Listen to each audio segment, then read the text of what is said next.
going on, guys? It's been a while. I know I haven't posted in a while. I really want to start posting again. Life has just been awful busy lately.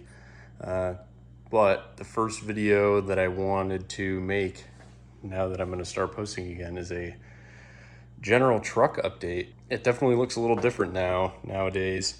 So one of the first things, obviously, these wheels here. So these wheels are a model of wheel called the Texas Rider. They are made by Ray's Engineering, the same company that makes Volks, T37s, you know, all the a lot of popular JDM wheels. So these ones actually came with the original center caps, and they say on the lip, "Texan, come on out west, here we come." So I thought those were pretty cool.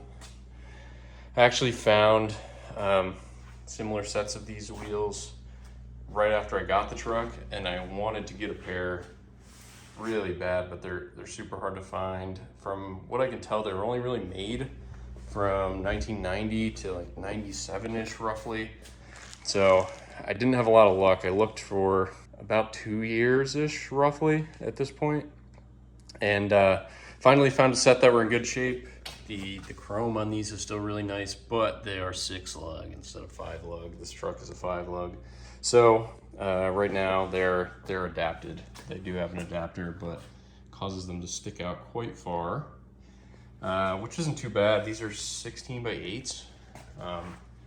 So to accommodate that, I also installed some Bilstein shocks. There is a set of Bilsteins from some research on old forums online. I believe they're originally meant for a Durango, but they fit. They give you a little more clearance between that and the torsion bars. It's really not too bad of a ride. They're a little better than the stock front shocks. I mean, mine were incredibly worn out, but they're not perfect. But they give you a little height when you crank the torsion bars. A little more height, but we still did have to do some clearancing to make these fit, as you can see on the front right there, especially with them just sticking out so far. But right now it's in a drivable state, which is good.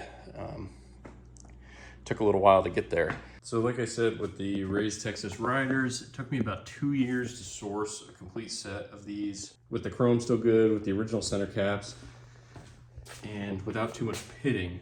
But I sourced these in Japan. I sourced them myself. They were in Yahoo auctions, and then I went through an importer to import them. After I found them, the process took probably 4 months, 5 months for them to land in America. They landed at the port in a shipping container, went down, picked them up, and then yeah, here they are now. I cleaned them up, polished them, and yeah, now they reside on the truck. That's probably the first big update. The second, I recarpeted the whole truck. Don't mind how dirty they are. I still do drive this truck, so the rugs get a little dirty. But yeah, I got some Afghan rugs and recarpeted the whole thing, front and back. Yeah, it's kind of hard to tell. I got some stuff in here, but yeah, just a little flare, I guess you could say. And I did the headliner to match. My headliner was sagging. It was kind of coming off in some spots, and it's just a piece of foam. So I figured, why not have it match? And yeah, this is the result. I'm pretty happy with it, honestly. Could be a little better, could be a little worse, but yeah, so far it's not too bad. And then I will have to pop in a clip. I actually did a Starlight headliner on this, just because I always thought they were kind of cool, but I never really had a vehicle that would be good to do it on. This one's pretty easy because there's just nothing here. It's just a carpet on the ceiling for the most part. There was no actual stiff headliner to take out, so I thought this would be a good candidate. As you could probably tell from that video clip, not all of the lights survived being glued on the ceiling. You know, I had to use some pretty strong spray adhesive to get it to stick and it ended up making some of the backside of the fiber optics very brittle. So some of them broke. The coverage is actually pretty good at night. During the day, it's just not as much coverage as you'd want it to be for the most part. Yeah, so that has been what's going on with the truck.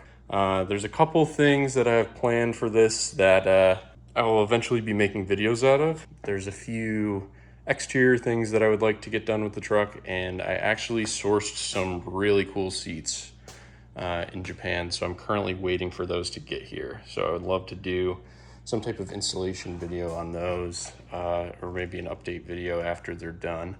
Let me know what you guys want to see. It's going to be a lot more regular vehicle content, I would say, than motorcycle content lately. I really haven't had time to ride as much as I would like to. And I picked up another interesting vehicle that will be making a debut soon. Stay tuned for that. Thank you for watching. Feel free to subscribe if you want to. Bye.